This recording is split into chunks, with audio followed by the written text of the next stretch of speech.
Et du coup, on est de retour, toujours chez Louise pour cette belle nuit de la radio. On est avec Alice et Thalia. Coucou. Et aujourd'hui, on a un invité, The Teddy Bear. Salut à toi. Salut, bonjour tout le monde. Alors, du coup, t'es un artiste du coup, qui vient de Mons. Exactement. Qui a plusieurs casquettes. Je te laisse nous présenter un peu ce que tu fais. Oui, donc je viens effectivement de Mons et là-bas je suis batteur. D'ailleurs, si les gens viennent de Mons, si vous êtes passé par le quartier latin, vous avez sûrement dû me voir. Il y a moyen. Et donc voilà, je suis à le conservatoire en Flandre, en batterie, tout ça. Et puis un jour, le chanteur du groupe était malade le jour du concert. Donc j'ai dû le remplacer et c'est là que je me suis dit, en fait, je vais chanter aussi moi. Et donc voilà. Ah, trop stylé. Donc c'est vraiment comme ça que tu t'approches un peu ma question, mais ah oui.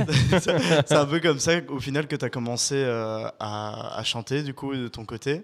Oui, c'est ça, c'est exactement ça. Surtout à écrire en fait. C'est plutôt ça quoi. C'est à partir de ce moment-là que je n'ai plus jamais arrêté. Ok, justement, j'avais vu que tu étais aussi parolier.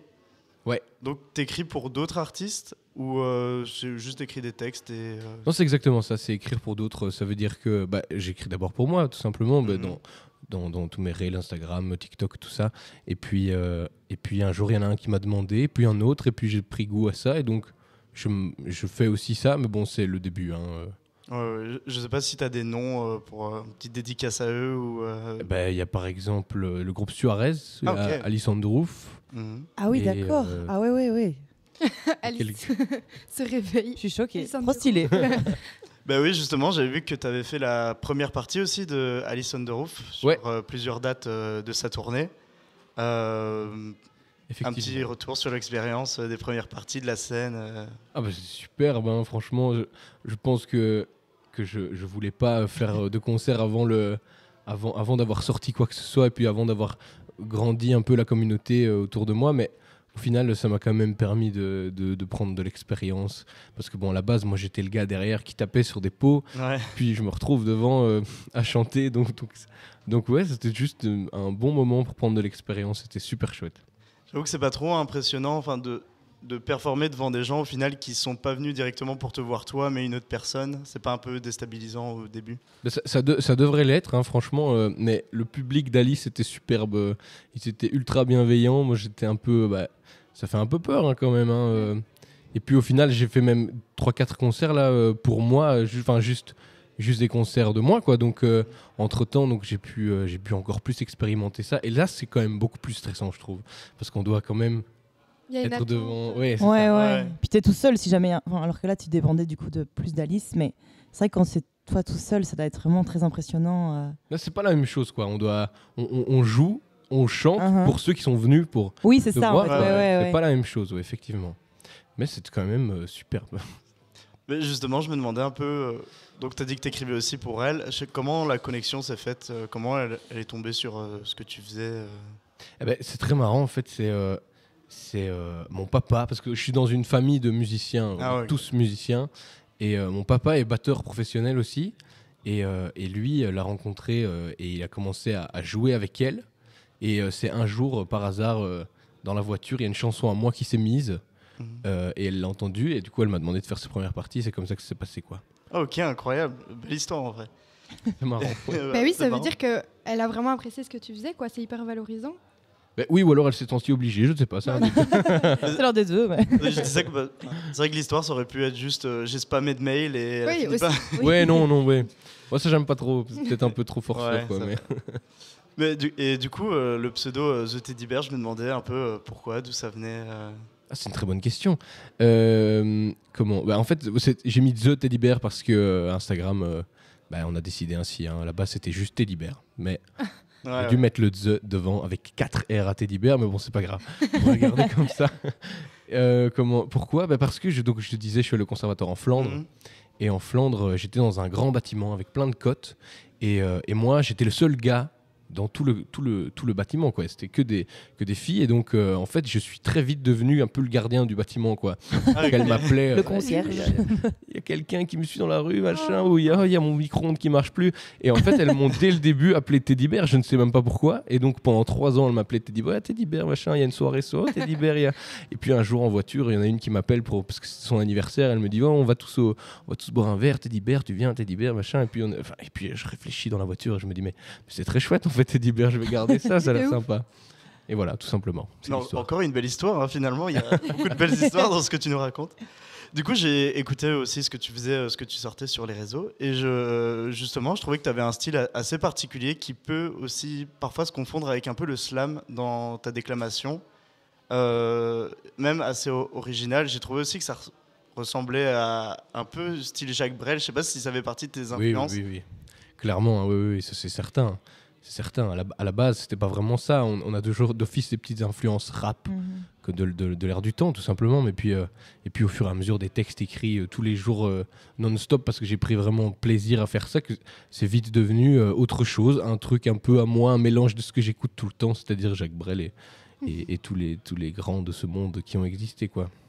Ok, d'autres noms peut-être en plus de Jacques Brel sur tes... Cabrel, il y a comment... ah mince, je sais pas, je peux pas oublier le nom, attendez. Ça va très bien. Bachung, voilà, ouf.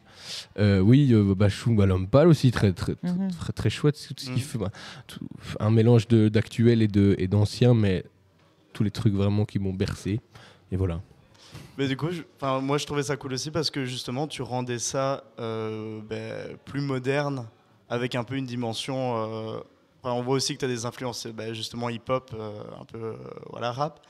Et justement, on en a discuté un petit peu avant, mais est-ce que tu as des projets pour le futur par rapport à cette musique que tu aimerais peut-être diffuser plus largement ?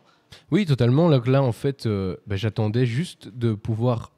C'est un truc qui se fait de moins en moins, mais de créer une demande, en fait, parce que je pourrais tout simplement les sortir tout de suite, mais je pense pas que c'était une bonne idée, en tout cas jusque maintenant, parce que ça n'aurait pas eu d'impact réel, mais en proposant des textes et toutes des chansons tous les jours, en tout cas beaucoup de fois par semaine sur les réseaux, en montrant un peu ce que je fais et voir qui est intéressé, et en montant cette communauté qui est autour de moi maintenant, je pense que maintenant c'est le moment effectivement de montrer, de sortir juste une chanson qui est totalement finie. Donc là, je suis pour l'instant en studio pour tout terminer et sortir petit à petit les chansons. On espère que tu viendras justement aussi en concert à Louvain. Il y a plein de belles scènes performées. Beaucoup d'événements à Louvain-la-Neuve. Il y a la ferme du Bureau, il y a d'autres événements capistes avec des concerts qui pourraient être très cool. Et du coup, est-ce que tu as des réseaux sociaux sur lesquels on peut te suivre éventuellement Bien sûr, donc comme on disait tout à l'heure avec cette histoire de The et de 4R, là, il y a Instagram, donc The, T-H-E, Teddy Bear. Et ça, c'est pour Instagram. Et puis il y a TikTok. TikTok, c'est Teddy Bear The Real. De T-H-E-R-E-A-L à la fin, parce que bon, sur TikTok on met Teddy Bear et il y a plein de nounours partout forcément, donc là ce sera pas ça, c'est The Real à la fin. Et puis le reste, Facebook c'est juste Teddy Bear, et YouTube pareil. Ok, trop chouette. Donc je sais pas si vous avez aussi des questions, mais... Ouais, moi j'ai une petite question comme ça.